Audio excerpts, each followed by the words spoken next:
Il était une fois, dans un royaume pas si lointain nommé Macronie, un groupe de personnes qui avaient un talent incroyable pour dilapider les richesses du peuple. Ces individus, appelons-les les splendides gaspilleurs, étaient célèbres pour leur capacité à transformer l'argent du trésor royal des contribuables en idées vraiment absurdes. Au lieu d'investir dans des projets utiles pour la société, ces gaspilleurs préféraient organiser des événements extravagants et totalement dépourvus de sens. Ils se réunissaient régulièrement dans le fastueux château du Gâchis pour discuter de leur prochaine folie.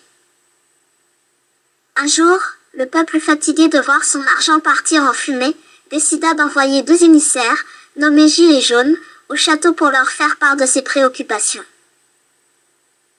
Gilets jaunes, 2 paysans rusés mais pleins de bon sens, se présentèrent devant les portes du château.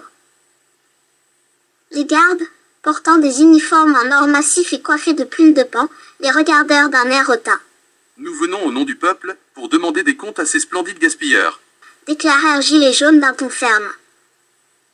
Les gaspilleurs, confortablement installés sur des trônes en diamant, accueillirent Gilets jaunes avec un sourire étincelant. « Ah, bonjour cher Gilets jaunes. Comment pouvons-nous vous aider aujourd'hui » demanda le chef des gaspilleurs, vêtu d'une robe brodée de rubis. Gilets jaunes, ne se laissant pas impressionner par leur apparence étincelante, exposèrent avec courage la situation désastreuse dans laquelle se trouvait le royaume. Ils expliquèrent comment les ressources étaient gaspillées pour des fêtes grandioses, des statues de fromage et des cours de jonglage pour les oies, tandis que le peuple souffrait de la famine, d'injustice sociale, fiscale, économique, écologique et démocratique.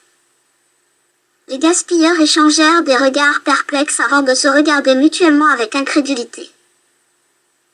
Puis, éclatant de rire, ils déclarèrent « Mais voyons, cher Gilets jaunes, nos actions sont d'une importance capitale pour le bien-être du royaume.